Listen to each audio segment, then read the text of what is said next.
అర్థమవుతుందండి. దేవుడు లోకమును ఎంతో ప్రేమించెను, కాగా ఆయన తన అద్వితీయ కుమారుని పంపించి ఆయన యందు విశ్వాసం ఉంచిన ప్రతి ఒక్కరిని కూడా ఏం చేస్తారంట, నశింపక నిత్య జీవంలోనికి నడిపిస్తారట. మన అందరం ప్రతి సంవత్సరం క్రిస్మస్ జరుపుకుంటాం. ప్రతి క్రిస్మస్కి హ్యాపీ క్రిస్మస్ అంటాం, కొత్త బట్టలు వేసుకుంటాం, ఇంకా చాలా ఇప్పుడు వాక్యం చెప్తున్నాను, అనేకమైన కార్యక్రమాలు కూడా జరుగుతూ ఉంటాయి. కానీ నిజమైన క్రిస్మస్ చాలాసార్లు మనం అడగాల్సిన క్వశ్చన్ ఇదే, మనల్ని అడుగుతున్న క్వశ్చన్ కూడా ఇదే, నిజమైన క్రిస్మస్ అంటే ఏంటి? నిజమైన క్రిస్మస్ ఏంటండి? ఎవరైనా చెప్తారా నాకు? డిసెంబర్ వచ్చిందంటే క్రిస్మస్, ఎక్కడ చూసినా క్రిస్మసే జరుగుతూ ఉంటుంది. కానీ నిజమైన క్రిస్మస్ అంటే ఏంటి? ఇప్పుడు మనం చదువుకున్నాం కదా వాక్యం, దేవుని ప్రేమ యొక్క ప్రారంభం. మనం పాత నిబంధనలో చూసుకుంటే దేవుడు లోకాన్ని సృష్టించారు, మనల్ని ఆయన స్వరూపంలో చేసుకున్నారు. ప్రతిసారి మనం తప్పు చేసినప్పుడు బలి అర్పణగా మనం ఏదో ఒకటి తీసుకెళ్తా ఉన్నాం, దేవుడికి క్షమిస్తూ ఉన్నారు, అంతా జరుగుతుంది. కానీ కొత్త నిబంధనకు వచ్చేసరికి ఏమైందండి, దేవుడు తనకు తానే మానవ స్వరూపం తీసుకొని ఆయన ప్రేమను మన పట్ల వెల్లడిపరచడానికి ఒక కంప్లీషన్ అన్నమాట. దాని కొరకు ఆయన ఆ ప్రేమ స్వరూపి మన కొరకు యాగం అయిపోవడానికి ఇక్కడికి వచ్చేసారండి, భూమి మీదకి వచ్చారు. అదే ఈ వాక్యం చెప్తుంది, దేవుడు లోకమును ఎంతో ప్రేమించారు. ఎంతగా ప్రేమించారంటే ఆయనకున్న సమస్తాన్ని విడిచిపెట్టి, ఆయనకున్న వైభోగాన్ని, పరలోకం చాలామంది దర్శనాల్లో చూస్తూ ఉంటారు కదండి, చాలామందికి పరలోక దర్శనం వచ్చింది, నాకు పరలోకం కనిపించింది అంటూ ఉంటారు. అలాంటి మనం చూసినప్పుడే ఎంత ఆనందపడతాం. అలాంటి పరలోకాన్ని దేవుడు విడిచిపెట్టి, బంగారు వీధులను విడిచిపెట్టి, ఆయనకున్న వైభోగాన్ని అంతటినీ విడిచిపెట్టి పశువుల పాకలో మన కొరకు జన్మించారు కదా. అలాంటి యేసయ్య కొరకు మనం ఏం చేస్తున్నామండి? ప్రతి సంవత్సరం ప్రతిరోజు ఏం చేస్తున్నాం? ఈరోజు నేను మారుమనసు పొందుతాను, ఈరోజు నేను మారుతాను, ఇలా ఆలోచించుకుంటా ఉంటాం. కానీ నిజంగా మనలో మార్పు అనేది వస్తుందా? అసలు ఏం మార్చుకోవాలి?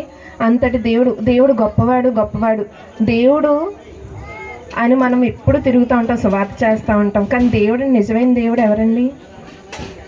అసలు దేవుడికి మనం ఏం డెఫినేషన్ ఇస్తున్నాం? మనం ఎక్కడికి వెళ్ళదు, బైబిల్లోనే చూసుకుంటే చాలాసార్లు దేవుడు ఎవరు అనేది మనం మర్చిపోతాం. ఎప్పుడు కూడా మనం ఆరాధిస్తూ ఉంటాం, పాటలు పాడుతూ ఉంటాం, ప్రతి సండే చర్చికి వస్తూ ఉంటాం, అన్నీ చూసుకుంటూ ఉంటాం. కానీ నిజమైన దేవుడు ఎవరనే విషయాన్ని మనం మర్చిపోతాం. మీరు ఎవరిని పూజిస్తారండి అంటే మేము యేసయ్యని పూజిస్తామండి. యేసయ్య ఎవరు? ఎవరి దగ్గర సమాధానం ఉండదండి ఆ మాటకి. యేసయ్య ఎవరు అంటే కొంతమంది రకరకాలుగా చెప్తూ ఉంటారు. కానీ మనం బైబిల్లోనే చూసుకుంటే యేసు క్రీస్తు అనే మాటకే అక్కడ అర్థం ఇచ్చారు కదా. యేసు అంటే రక్షకుడు, క్రీస్తు అంటే అభిషిక్తుడు, అంటే మానవ జాతిని రక్షించడం కోసం అభిషేకం పొందిన వ్యక్తి. దేవాది దేవుడే ఆయన మహిమను అంతా విడిచిపెట్టి ఒక మనిషిగా మనలాగా భూమి మీదకి వచ్చి ఆయన రక్షణ కార్యాన్ని జరిగించారు. దాన్నే మనం క్రిస్మస్ కింద భావిస్తూ దాన్ని ప్రతి సంవత్సరం సెలబ్రేట్ చేసుకుంటున్నామండి. ఇంకో దగ్గర చూస్తే ఇమ్మానుయేలు అని ఉంటుంది. ఇమ్మానుయేల్ అంటే గాడ్ ఈజ్ విత్ అస్. ఇప్పుడు దేవుడు మనతో ఉన్నారండి. ఎంతమంది నమ్ముతున్నారు దేవుడు మనతో ఉన్నారని? ఒకసారి హల్లెలూయా చెప్తారా? దేవుడు మనతోనే ఉన్నారు. ఆయన ఆరోహణం అవుతూ ఏం చెప్పారు? నేను వెళ్ళిపోతున్నాను, కానీ నా ప్లేస్లో ఉండటానికి ఆదరణకర్తని మీకు వదిలిపెట్టి వెళ్తున్నాను. మనం ఇక్కడ చిన్న విషయాన్ని అర్థం చేసుకోవాలండి. దేవుడు అంటే మనకున్న దేవుడు త్రిత్వంలో ఉన్నారు. త్రిత్వం అంటే ఏంటి? 3 దేవుళ్ళు కాదండి. ఇప్పుడు మనమే తీసుకున్నాం. మన శరీరం ఉందా? మీ అందరికి శరీరం ఉందా? మీ అందరికీ ఆత్మ ఉందా? మీ అందరికీ ప్రాణం ఉందా? ఎంతమంది ఉన్నాం ఒకే దానిలో, ఒకే ప్యాకెట్లో? ఎంతమంది ఉన్నామండి? 3 ఉన్నాం. అంటే సేమ్ అలాగే దేవుడు ఏం చెప్తున్నారు? నా పోలికలో నేను చేసుకున్నానంటే దేవుడు కూడా ఎలా ఉన్నారు? తండ్రిగా ఉన్నారు, కుమారునిగా ఉన్నారు, పరిశుద్ధాత్మగా ఉన్నారు. మనం ఎలాగైతే ప్రాణాత్మ శరీరాలతో ఉన్నామో మనల్ని ఆయన అలాగే చేశారు. కాబట్టి ఆయన కూడా ఎలా ఉన్నారు? తండ్రి, కుమార, పరిశుద్ధాత్మగా ఉన్నారు. తండ్రి ప్రతిదాన్ని ఒక ఆర్డర్లో పెడుతూ, కుమారుడు ఆయన ప్రేమని మనకిస్తూ, ముగ్గురు ఒకళ్ళే అండి. మనల్ని రక్షించడానికి తండ్రి కుమారునిగా ఆయన మానవ స్వరూపంలో ఇక్కడికి వచ్చారు. మనం బైబిల్ అంతా చూసుకుంటే దేవుడు ఒక మాట చెప్తున్నారు. నిర్గమకాండం 3వ అధ్యాయం 14వ వచనం చూడండి ఒకసారి. నిర్గమకాండం 3వ అధ్యాయం. అందుకు దేవుడు, నేను ఉన్నవాడను అనువాడనై ఉన్నానని మోషేతో చెప్పింది. చాలండి. నేను ఉన్నవాడనై ఉన్నాను. అక్కడ చాలాసార్లు మనం దాన్ని అర్థం చేసుకోవడానికి కూడా ప్రయత్నించండి. ఇంగ్లీష్ బైబిల్లో ఏముంటుందంటే I am that I am అని ఉంటుంది. అంటే నీకు కావాల్సిన టైంలో నీకు ఎలా కావాలో నేను అలా మారగలను. దేవుడు మనకి చెప్పే అద్భుతమైన సందేశం అదే, మనకిచ్చే మంచి మెసేజ్, ఒక మర్మం అదే. I am that I am. నువ్వు రోగంలో ఉన్నావా, నేను యెహోవా రాఫాగా ఉంటాను. నీకు ఏదన్నా అవసరమా, నేను యెహోవా ఈరేగా ఉంటాను. నీకు శాంతి సమాధానం అవసరమా, నేను యెహోవా షాలోమ్గా ఉంటాను. నీకు ఏది అవసరమైతే దినదినము దేవునికి మనం పాత నిబంధనలో కానీ కొత్త నిబంధనలో కానీ చూసుకుంటే అనేకమైన పేర్లు ఉన్నాయండి. ఆ పేర్లన్నిటిలో ఒకటి ఎలోహీం అంటాం. మనకు తెలుసు కదా, ఎలోహీం అంటే సృష్టికర్త, క్రియేటర్. మనల్ని ఎవరు తయారు చేశారండి? దేవుడే తయారు చేశారు. El Shaddai, almighty God. తర్వాత యెహోవా ఈరే, ఆయనే సమస్తము సమకూర్చు దేవుడు. యెహోవా నిస్సి, మనం ఏదన్నా ఒక ప్రాబ్లంలో ఉన్నప్పుడు, దేనన్నా ఎదుర్కోవడానికి వెళ్ళేటప్పుడు ఆయన ఎలా ఉన్నారండి మన పట్ల? యెహోవా నిస్సిగా ఉన్నారు. ఆయనే మన ధ్వజంగా మన ముందు నడుస్తూ ఉన్నారు. మనం పాపంలో పడిపోయినప్పుడు యెహోవా మెక్కాదేశ్ ఉన్నారు.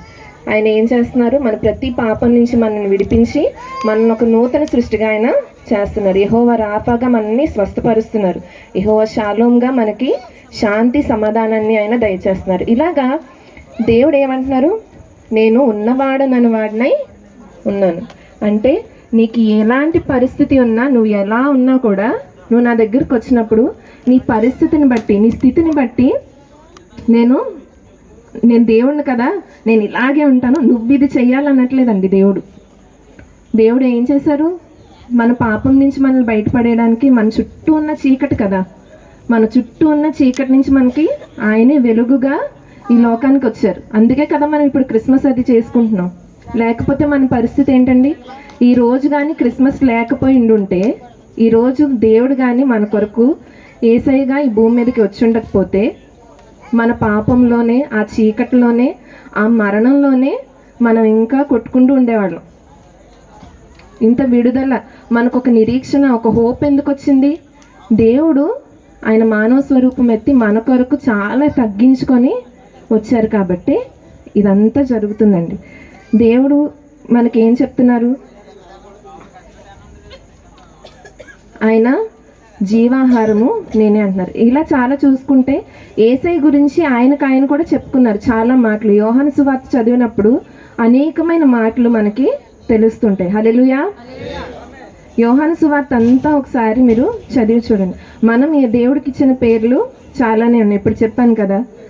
అవి కాకుండా యేసయ్యే ఇదిగో ఇది నేను అని చెప్తున్నారు. నేను అనే దానికి హీబ్రూలో చూసుకుంటే యావే అని ఉంటుందండి. అంటే ఒక ఆయన చెప్తారు, మనం ఊపిరి తీసుకొని వదిలే ఆ శ్వాస సౌండ్ ఉంటుంది కదండి, దాన్ని బట్టి ఆ హీబ్రూ పదం యావే అనేది వచ్చిందంటండి. అంటే మన శ్వాస ఎవరిచ్చింది? దేవుడిచ్చిందే కదా. యెహోవా ఆ రోజు మనం నాసికారంధ్రంలో ఊపిరి ఊదకపోతే ఆ మట్టికి ప్రాణం వచ్చేదా? ప్రాణం వచ్చేది కాదు. ఇంత గొప్ప దేవుడిని వదిలేసి మనం అనేక సార్లు చాలా వైపు చూస్తూ ఉంటాం. మన పిల్లల్ని కానీ, పిల్లలు ఏమైనా తప్పు చేస్తే ఏం చేస్తామండి? నువ్వు ఇలాగే, నీకు ఎవరి బుద్ధులు వచ్చినాయో, లేకపోతే ఇంకేంటో నువ్వు పనికిరావు, చాలా తిడతా ఉంటాం కదా. కానీ మనం ఏం గుర్తుపెట్టుకోవాలంటే, మనము పిల్లలు ఎవరైనప్పటికీ ప్రతి ఒక్కరు కూడా దేవుని స్వరూపం అండి. మనం అది జ్ఞాపకం ఉంచుకున్నప్పుడు దేవుడు మనం ఎదురుగా ఉంటే మనం తిడతామండి. ఏదన్నా తప్పు అనుకుందాం, తిడతామా? తిట్టద్దు అన్నట్ల, వాళ్ళని క్రమపరచాలి, సరిగ్గా చెప్పాలి. కానీ ఎప్పుడు పిల్లల పట్ల శాపవచనాలు అనేవి పలకండి. ఎప్పుడు దైవాధీనానికి వాళ్ళని వదిలేండి. దేవా ఇదిగో, ఒకవేళ మాట వినకపోతే తల్లిదండ్రులుగా మీరు ఏం చేయాలి? ఎడతెగక ప్రార్థన చేయాలండి. వాళ్ళు మారు మనసు పొందే వరకు, వారు నిజంగా వాళ్ళ మార్గాన్ని సరి చేసుకునే వరకు మీరు ప్రార్థన చేస్తూ ఉండాలి. అలాగే పిల్లలు కూడా యేసయ్య ఎప్పుడన్నా తల్లిదండ్రుల మాట కాదని వచ్చేసారా? కనాని విందులో చూసుకుంటే కూడా నాతో నీకేం పని, ఇంకా నా సమయం రాలేదు కదా అని అంటారు ఆయన తల్లితో. కానీ అది చేయకుండా వెళ్ళిపోయారా? ఏది చేయకుండా వెళ్ళిపోయారండి? నీళ్ళని ద్రాక్షరసంగా మార్చకుండా వెళ్ళిపోయారా? వెళ్ళిపోలేదు కదా. అక్కడ ఏం చూపిస్తున్నారు? ఈవెన్ దో ఆయన టైం రానప్పటికీ ఎవరు అడిగారు? ఆయన తల్లి అడిగారు కాబట్టి దాన్ని అక్కడ నెరవేర్చడానికే చూశారు దేవుడు. ఎప్పుడూ కూడా తల్లిదండ్రులకి ఒబీడియన్స్ అనేది చూపించారు. యేసయ్య లైఫ్ నుంచి మనం చాలానే నేర్చుకుంటూ ఉంటామండి. ఇప్పుడు మనం యోహాను సువార్త 6:35 వచనం, 6:35 అక్కడ ఏమంటున్నారు? జీవాహారము. అందుకు యేసు వారితో ఇట్లా, నేను జీవాహారము నేనే, నా ఎద్దుకు వచ్చేవాడు ఏమాత్రమును ఆకలి కొనడు. చాలండి. జీవాహారము నేనే. ఇక్కడ నేనే అనే దానికి నేను అర్థం చెప్పాను కదా. నేనే అంటే యెహోవా, లేకపోతే నేను తండ్రి ఒకటే అని కూడా యేసయ్య చెప్పిన సందర్భం బైబిల్లో మనం చూస్తూ ఉన్నాం. అలాంటప్పుడు యేసయ్య మనకి ఆయన ఎలా పరిచయం చేసుకుంటున్నారు? ఇక్కడ జీవాహారంగా పరిచయం చేసుకుంటున్నారు. ఆయన దగ్గరకు వస్తే మనకు ఆకలి దప్పులు ఉంటాయండి. నేను శారీరకంగా మాట్లాడట్లా, మనల్ని మనం పుష్టి చేసుకోవడానికి కానీ, లేకపోతే మన ఆత్మని మనం బలపరచుకోవడానికి కానీ ఆయన ఏమంటున్నారు? జీవాహారము నేనే అని అంటున్నారు. తర్వాత యోహాను సువార్త 8వ అధ్యాయం 12వ వచనం చూసుకుంటే, నేను లోకమునకు వెలుగై ఉన్నాను ఆయన చెప్పారు. లోకంలో ఎంత చీకటి ఉందండి. చీకటి అంటే ఇప్పుడు రాత్రిపూట కలిగే చీకటి కాదండి. ప్రతి ఒక్కరి మనసులో చాలా దురాలోచనలు కానీ, గ్రీడ్ కానీ, ఇంకా చాలా చాలా రకరకాలైన పాపపు ఆలోచనలు అనేవి ప్రతి ఒక్కరి హృదయంలో నిండుకుంటూ ఉన్నాయండి. ఎంత క్రైమ్ జరుగుతుంది బయట. కానీ మనం చూసుకుంటే వీటన్నిటికీ ఒకటే దారి. ఏమంటున్నారు యేసయ్య? నేను లోకమునకు వెలుగై ఉన్నాను. దేవుడి వైపు తిరిగిన వాళ్ళు ఎవ్వరూ ఆ చీకటి జీవితం వైపు వెళ్ళినట్టు మనం చూడమండి. ఇంకా చూసుకుంటే ప్రిజన్స్లో సువార్త చెప్తారు కదండి, జైల్స్లో కానీ. ఆ క్రిమినల్స్ అందరూ దేవుణ్ణి ఒకసారి తెలుసుకున్నాక, యేసయ్యని తెలుసుకున్నాక తిరిగి ఆ జీవితంలోనికి వెళ్ళింది లేదు. ఎందుకు? యేసయ్య చూపించే ప్రేమ అంతటి గొప్ప ప్రేమ. యోహాను సువార్త 10వ అధ్యాయం 7వ వచనంలో ఏమంటున్నారంటే, ద్వారమును నేనే. దేనికి ద్వారం అండి? ఒక దగ్గరికి వెళ్ళాలంటే, ఒకళ్ళ ఇంట్లోకి వెళ్ళాలంటే మనం దేని నుంచి దాటుకుంటూ వెళ్ళాలి? అక్కడున్న ఆ ద్వారంలోంచే మనం వెళ్ళాలి. మనం నిత్య జీవానికి వెళ్ళాలన్నా, మనం పరిశుద్ధతలోనికి వెళ్ళాలన్నా, మన పాపాలను క్షమించబడాలన్నా మనకి ద్వారం ఎవరండి? యేసయ్య ద్వారం. యేసయ్య రాకముందు ఎలా ఉండేది? దేవునికి మనకి మధ్యలో ఒక తెర ఉండేది. ఆయన వచ్చి మన కొరకు బలి అయిపోయినాక ఆ తెర అనేది ఏమైపోయింది? తొలగించబడి ఏమవుతుందండి? ఇప్పుడు మనం డైరెక్ట్గా దేవునితోనే సంభాషించవచ్చు, దేవునితోనే మాట్లాడుతూ ఉండొచ్చు. అందుకే యేసయ్య ఏమంటున్నారు? ద్వారమును నేనే అన్నారు. తర్వాత యోహాను సువార్త 10వ అధ్యాయం 11వ వచనం చూస్తే, నేను మంచి కాపరిని అంటున్నారు. కాపరి ఎప్పుడు ఏం చేస్తారంటండి? తన గొర్రెలను జాగ్రత్తగా చూసుకుంటారు. తన గొర్రెల కోసం ప్రాణం పెడతారు. చాలామంది అది కామెడీగా తీసుకుంటారండి. వీళ్ళందరూ గొర్రెలకి బ్రెయిన్ ఉండదండి, అంటే ఇంటెలిజెంట్గా పనిచేయవు అవి. కాపరి ఎటు వెళ్తే అట్టే వెళ్తాయి.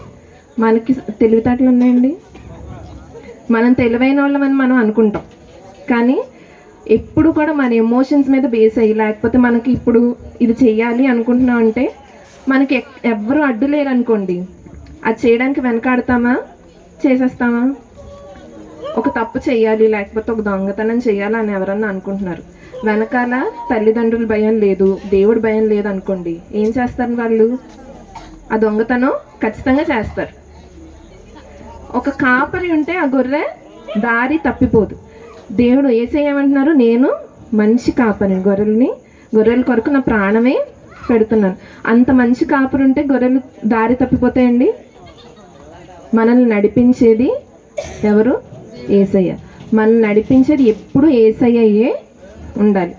మనం వేరే వేరే వాటి వైపు చూస్తే మనం ఖచ్చితంగా దారి తొలగిపోతాం. యోహాను సువార్త 11వ అధ్యాయం 25వ వచనం, పునరుద్ధానమును జీవమును నేనే అన్నారు. ఆయన వచ్చింది దేని కొరకండి? మనకి విడుదల దయచేసి, మనకి తిరిగి పునరుద్ధానం దయచేసి, ఈ మట్టి శరీరం వదిలేసి మనం తిరిగి మహిమలోకి ప్రవేశించడం కొరకు ఆయన అంత త్యాగం చేయాల్సి వచ్చింది. మన ప్రతి భారాన్ని, ప్రతి రోగాన్ని, మనకున్న ప్రతి పాపాన్ని కూడా ఆయన మీద వేసుకొని ఆయన ఏం చేశారండి? ఆ శిలువ మీద యాగం అయిపోయి తిరిగి లేచి మనకి ఏం తీసుకొచ్చారు? పునరుద్ధానాన్ని, జీవాన్ని తీసుకొచ్చారు. ఆయన ఏమంటున్నారు? పునరుద్ధానమును జీవమును నేనే అంటున్నారు. ఇంత గొప్ప దేవుడు అంత తగ్గించుకొని పశువుల పాకలో మన కొరకు మరియ గర్భంలో పుట్టినందుకు మనం ఏం చేస్తున్నామండి? ప్రతిరోజు ఏదైనా చిన్న కార్యం అవ్వకపోతే దేవా ఎందుకు ఇలాగా, లేకపోతే మనం చేసిన తప్పు కూడా ఎవరిని నిందిస్తుంటాం? మనం దేవుణ్ణే నిందిస్తూ ఉంటాం. ఇది ఎందుకైంది ప్రభా, ఇది ఎందుకు చేసావు ప్రభా? అంత గొప్ప దేవుడు మన కొరకు ఎప్పుడు జ్ఞాపకం చేసుకుంటాం? మనం ప్రతిరోజు జ్ఞాపకం చేసుకోవాలి. చాలా దగ్గరలో వినే ఉంటాం మనం, పాస్టర్ గారు కూడా చాలాసార్లు చెప్పే ఉంటారు, క్రిస్మస్ అంటే యేసయ్య మనలో జన్మించడం. యేసయ్య మనలో ఉంటే మనం తప్పు చేస్తామా? పాపం వైపు తిరుగుతామా? లేదంటే ఇప్పుడు చాలామంది చాలా డిప్రెషన్లో, లేకపోతే యాంగ్జైటీలో, ఇదేమవుతుంది, అదేమవుద్ది, రేపు ఏమవుద్ది, చాలా చింతలో ఉంటున్నారు. యేసయ్య మనతో ఉంటే మనకేమైనా చింత ఉంటుందా? పేతురు గారు అలల మీద, సముద్రం మీద నడుచుకుంటూ వెళ్ళారు. ఎప్పటి వరకు? యేసయ్యని చూస్తూ ఉన్నంత వరకు. యేసయ్య మనలో ఉంటే మన ఎంత పరిస్థితుల్లో అయినా ధైర్యంగా దాన్ని ఎదుర్కోగలుగుతాం. ఒక్కసారి పేతురు గారు యేసయ్యని చూడకుండా పక్కకు చూసినప్పుడు ఏమైందండి? ఆయన అందులో పడిపోయారు కదా. మనం కూడా అంతే. వాళ్ళు ఏదో గొప్ప, లేకపోతే ఇదేంటి అదేంటి అని అనుకోకుండా యేసయ్య వైపు మనం కాన్సన్ట్రేట్ చేస్తూ, యేసయ్య నాలో ఉన్నారు, యేసయ్య ఇది చూస్తూ ఉంటే నేను ఈ పని చేస్తానా అనుకుంటే మనం ఎన్నటికీ ఆ నిత్య జీవం వైపు దారి తప్పిపోకుండా యేసయ్యని చూస్తూ మనం నడుస్తూ వెళ్తాం. మనం వీళ్ళ జీవితాలన్నీ కూడా చూస్తూ మనం ముందుకి సాగిపోలండి. తర్వాత 1 కొరింథీ పత్రిక 15వ అధ్యాయం 55 నుంచి 58 వరకు చదవండి ఒకసారి. ఓ మరణమా నీ విజయం ఎక్కడా? ఓ మరణమా నీ ముల్లెక్కడా? మరణపు ముళ్ళు పాపము, పాపమునకున్న బలము ధర్మశాస్త్రమే. అయినను మన ప్రభు అయిన యేసుక్రీస్తు మూలముగా మనకు జయము అనుగ్రహించుచున్న దేవునికి స్తోత్రం కలుగును గాక. కాగా నా ప్రియ సహోదరులారా, మీ ప్రయాసం ప్రభువునందు వ్యర్థం కాదని ఎరిగి స్థిరులను కదలని వారును ప్రభువు కార్యాభివృద్ధి అందు ఎప్పటికీ ఆసక్తులనై ఉండుడి. ఆమేన్. ఏమంటున్నారండి ఇక్కడ? స్థిరులను కదలని వారును ప్రభువు కార్యాభివృద్ధి నుండి ఎప్పుడు ఆసక్తులై ఉండు. ఇక్కడ 3 విషయాలు చెప్తున్నారండి. దేవుడు ఇంత చేసినందుకు మనం దేవుడికి కూడా ఏదో గిఫ్ట్ ఇవ్వాలిగా. మరి అప్పుడు ఏం జరిగింది? పశువుల పాకలో యేసయ్య పుట్టినప్పుడు జ్ఞానులైన వారు 3 యేసయ్యని దర్శించడానికి వచ్చి బంగారము, సాంబ్రాణి, బోళము ఆయనకి ఇచ్చారు. మీలో ఎంతమంది జ్ఞానులో మరి మీరు ఆలోచించుకోండి. జ్ఞానులైన వారు ఆయన ఎక్కడున్నారని తెలుసుకున్నారు, ఆయన నిజంగా రాజు, నిజంగా రక్షకుడు అని తెలుసుకున్నారు, దాన్ని యాక్సెప్ట్ చేసి ఆయన కొరకు బహుమతులు కూడా తీసుకొచ్చారు. మనలో చాలామంది ఆయన ఎక్కడో తెలుసుకున్నారు, ఎవరో తెలుసుకున్నారు, తర్వాత ఆయన నిజంగా యాక్సెప్ట్ కూడా చేశారు, ఈయనే నా రక్షకుడు అనుకున్నారు. కానీ ఆయనకి ఏం తీసుకెళ్ళట్లేదు, మనం బహుమతులు తీసుకెళ్ళట్లేదని. తీసుకొచ్చారా మీరు ఇవాళ? ఏం బహుమతులు ఇవ్వాలి? ఇక్కడ చెప్తున్నారు మనకి 3 విషయాలు. స్థిరులను కదలని వారును ప్రభువు కార్యాభివృద్ధి అందు ఆసక్తులై ఉండాలి. మనం ఎందులో స్థిరంగా ఉండాలండి? మనం ఎప్పుడు కూడా మన పునాది ఎవరి మీద ఉండాలంటే, మన బండ ఎవరై ఉండాలంటే యేసయ్యే మన బండ అయి ఉండాలి. మన పునాది యేసయ్య మీదే మనం కట్టుకోవాలి. ఆయన చూపించిన ఆ హ్యూమిలిటీ, ఆ హంబుల్నెస్, లేకపోతే ఆ తగ్గించుకునే భావం, ఆ ఒబీడియన్స్, ఆయన ఎవరితోనూ ద్వేషంగా ఉన్నది మనం చూడలేదు. ప్రతి ఒక్కరిని క్షమిస్తూ, ప్రతి ఒక్కరిని ప్రేమిస్తూ ఆయన ఉన్నారు. తప్పుని ఖండిస్తూనే ఉన్నారు, అట్ ద సేమ్ టైం ఆయన అందరినీ ప్రేమిస్తూనే ఉన్నారండి. అలాంటి ఒక స్థిరమైన పునాది మీద మనం ఎలా ఉండాలి? అటు ఇటు కదిలిపోయే వాళ్ళుగా ఉండకూడదండి, స్థిరులుగా ఉండాలి, కదలని వారిగా ఉండాలి. తర్వాత ప్రభువు కార్యాభివృద్ధి యందు ఆసక్తులై ఉండాలి. సంఘానికి రావటానికి ఆసక్తి, ప్రభువుని గురించి అందరికీ చెప్పటానికి ఆసక్తి. మనలో ఎక్కువ మందికి లేనిది అదొకటేనండి, ఆసక్తి ఉంటే. సినిమాలు అంటే చాలామందికి ఆసక్తి ఉంటుందండి. సినిమా ఒక 10 గంటలకే అయితే 9:30కే అక్కడ ఉంటాం. ఎందుకు? అదంటే ఆసక్తి. సీరియల్స్ వస్తాయండి. నెక్స్ట్ నేను చూసా, నాకు ఇష్టమైన నా ఫేవరెట్ సీరియల్ కాబట్టి 5 నిమిషాల ముందే టీవీ ముందు కూర్చుంటాం. లేదు, ఈ సబ్జెక్ట్ నాకు ఇష్టం కాబట్టి అందులో ఎక్కువ మార్కులు అందులోనే తెచ్చుకుంటాం. ఆసక్తి అనేది మనందరిలో దేని మీద ఆసక్తి ఉందో మనం ఒకసారి చెక్ చేసుకోవాలండి. లోకం మీద ఆసక్తి చూపిస్తున్నావా? దేవుని కార్యాల్లో ఆసక్తి చూపిస్తున్నావా? దేవుని కార్యాల్లో ఆసక్తి చూపించి దేవుని మనం యాక్సెప్ట్ చేసి మనలో ఎప్పుడైతే యేసయ్య ప్రవేశిస్తారో, మనలో ఎప్పుడైతే యేసయ్య జన్మిస్తారో, మనం ఎప్పుడు స్థిరులుగా కదలని వారుగా యెహోవా యందు, దేవుని యందు, దేవుని కార్యాల యందు ఆసక్తి గలవారిగా ఉంటాం. మనం ఎప్పుడు ఇలాగే మిగిలిపోవండి. ఒకవేళ నిజంగానే మనం దీన స్థితిలో ఉన్నప్పటికీ మనం ఈ 3 కార్యాలు చేసినప్పుడు దేవుడు మనల్ని ఉన్నతమైన స్థానానికి తీసుకెళ్తారండి. దేవుడు మనకి ఘనతని, ఖ్యాతిని, కీర్తిని అన్నిటినీ దేవుడు దయచేస్తారు. ఒకప్పుడు మీరు చాలా దీనమైన పొజిషన్లో ఉండొచ్చు, చాలా దారుణమైన పొజిషన్లో ఉండొచ్చు. కానీ దేవుడిని ఎప్పుడైతే మనం ఇలాగ యాక్సెప్ట్ చేస్తామో, దేవుని యందు ఎప్పుడైతే మనం ఆసక్తి చూపిస్తామో, దేవుడు మనల్ని అంచెలంచెలుగా అభివృద్ధి చేస్తాడండి. నిజమైన క్రిస్మస్ అంటే ఇదే. దేవునికి మనం ఏం తీసుకొస్తున్నాం? దేవుని ప్రేమను వెల్లడిపరిచే ఒక గొప్ప ఒకేషనే మనకి క్రిస్మస్ అండి. అదే మనకి యోహాను సువార్త 3వ అధ్యాయంలో చెప్తున్నారు. దేవుడు లోకంని ఎంతో ప్రేమించను గనుక ఆయన తన అద్వితీయ కుమారునిగా పుట్టినవాని యందు విశ్వాసముంచు ప్రతివాడును నశింపక నిత్య జీవము పొందినట్లు ఆయనను అనుగ్రహించును. మన రక్షణ సువార్త అంతా ఇందులోనే ఉందండి. చాలా మంది కంఠస్థ చేసే వాక్యం యోహాను సువార్త 3:16. దేవుడు మనల్ని ప్రేమించాడు. మనం ఎప్పుడూ అలా, కొంతమంది అనుకుంటారండి, నన్ను ఎవరు ప్రేమించరు, లేకపోతే నేను ఎవరికి నచ్చను. ఏం కాదు, దేవుడు నిన్ను ప్రేమిస్తున్నాడు. నువ్వు ఎలాంటి పాపివైనా, ఎలాంటి పరిస్థితుల్లో ఉన్నా, ఎలాంటి రోగంతో ఉన్నా, ఎలాంటి శిక్ష అనుభవిస్తున్నా దేవుడు నిన్ను ప్రేమిస్తున్నాడు. కనుక మనం కూడా తిరిగి దేవుణ్ణి ప్రేమించగలగాలి. మనం కూడా దేవుని మీద ఆ ప్రేమ పెట్టుకోగలగాలి. మనం కూడా ఆయన పట్ల ఆసక్తిని చూపించాలి. అలాంటి ఆసక్తి, అలాంటి ప్రేరణ దేవుడు మనకు దయచేయాలని ఇచ్చిన మాటలు దేవుడు వెనుకల్లో దీవించుకున్నాడు.